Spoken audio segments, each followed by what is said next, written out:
Okay, so I'm planning on making more videos and probably starting a podcast. Yeah, I'm just gonna be one of those people. But I do have a little bit more time on my hands because my freelance job is not keeping me occupied enough, and I have a lot to tell you, a lot to share. If you are able to, please go ahead and support me on Patreon. The links are going to be below, and I'm going to maybe start posting a little bit more frequently on Patreon. It depends. If people want to hear a little bit of what I'm saying, that's great. If not, oh well, that's fine too. In today's video, I'm going to talk a little bit more about ideology once again, and more specifically about relationships. And I think I already touched on this before when I talked about Alexandra Kollontai and the likes, and about Engels's book, The Origin of Family, Private Property in the State.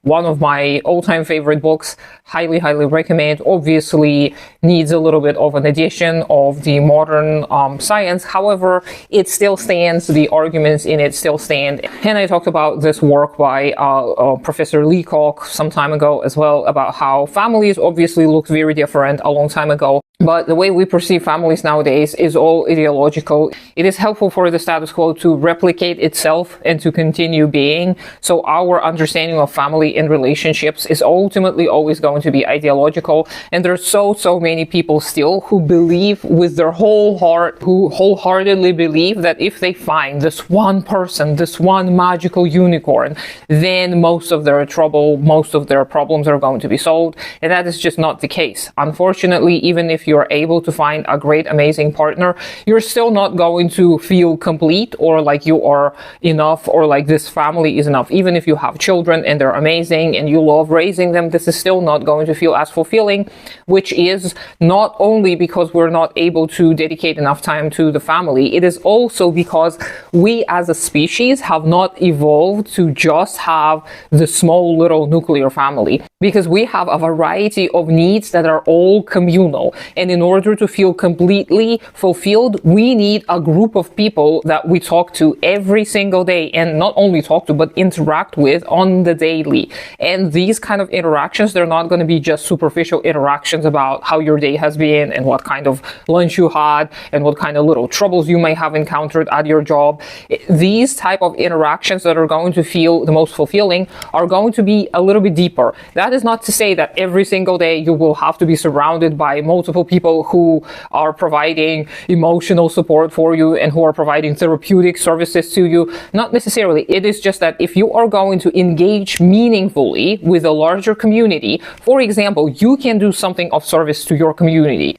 And since I've been a teacher for many years, I can attest to you that having a job that is of service to others is extremely fulfilling. When you talk to people who you're not related to, who are not your friends or family, but you're still in community with, when you talk with them every day, when you interact with them every day, when you do some kind of deed together every day, this feels amazing. This feels as if you are truly fully human, and you see other people in their concreteness. You see them as actually humans with flaws, with great qualities as well. You see them fail, you see them succeed, and you help them when they are failing. You help them succeed. You provide little things. It may be something material from time to time. It may be something intangible from time to time. But ultimately, it is such an amazing experience, and I wish more people had these communal experiences where they're able to connect to each other on so many different levels, because people have a lot of different emotional needs. People have this need to care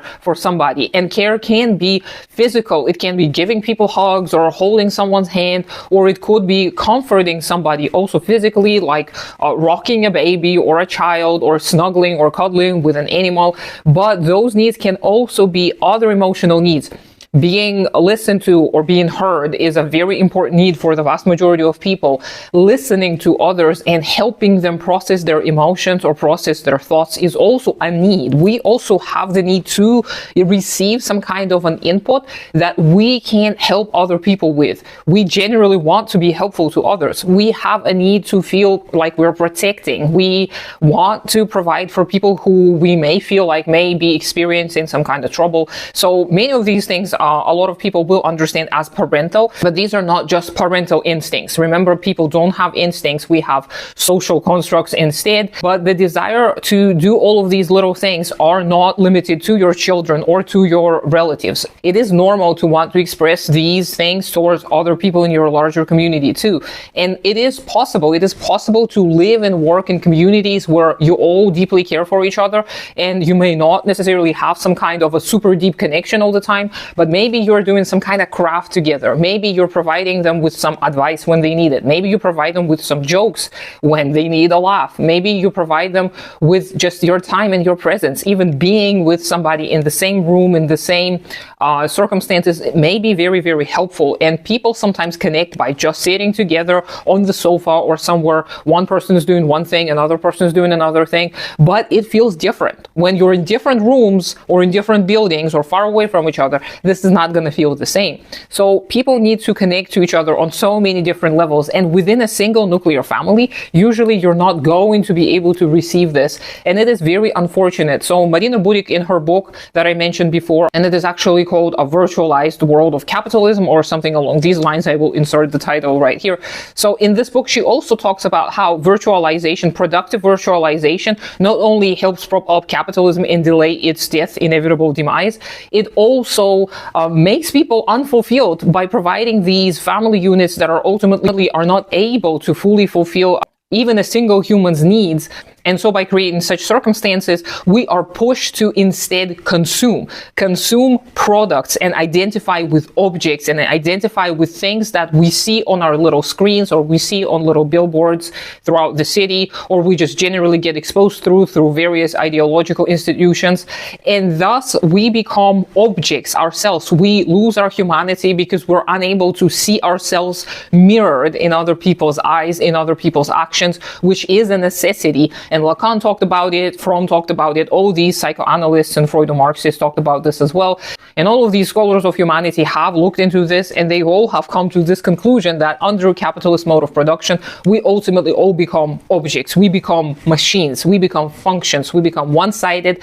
And obviously, we're not going to feel happy or fulfilled or like we are in community with others, because we are not, realistically. So this is going to lead to us not only consuming incessantly, but also it's going to shorten our life, because the quality of our lives is going to be compromised. Because when our human needs are not fulfilled, and I was talking about these needs earlier, needs to feel heard, needs to be protected and be the protector, the need to connect to people on all these different levels. If these needs are not fulfilled, then we are going to experience health issues later down the line. Maybe it's going to be mental health issues. Maybe it's going to be physical health issues as well. And in our current societies, the vast majority of the people do not have all these needs met. So they will be experiencing a lot of unwanted side effects. They're going to be experiencing a lot of loneliness. They're going to attempt suicide. They're going to go out there and shoot other people because they feel like somebody else is there to blame. So we're going to see a lot of tragedy if we keep on propping up these ideology that is ultimately anti-human,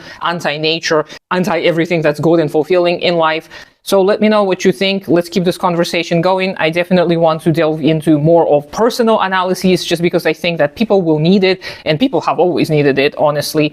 Subscribe to my Patreon if you're able to. Do take care of yourself and your community first. I hope you have a great day today, and I'll talk to you sometime later.